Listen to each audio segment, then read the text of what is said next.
ҷузъиёти нави қазияи ҷасадҳои селафанпечи 5 марди кори тоҷик.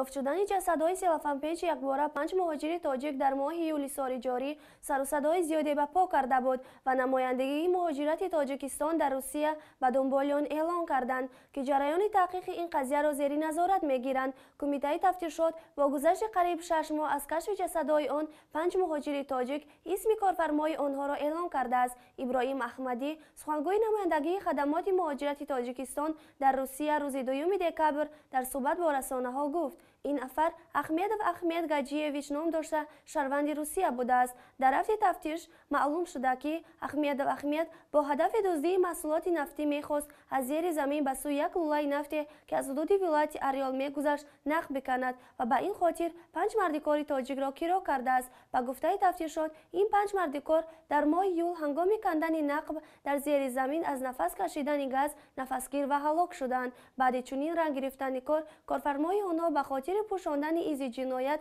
ҷасадҳои мардикорашонро селафанпеч карда дар минтақаҳои мухталиф партофтааст.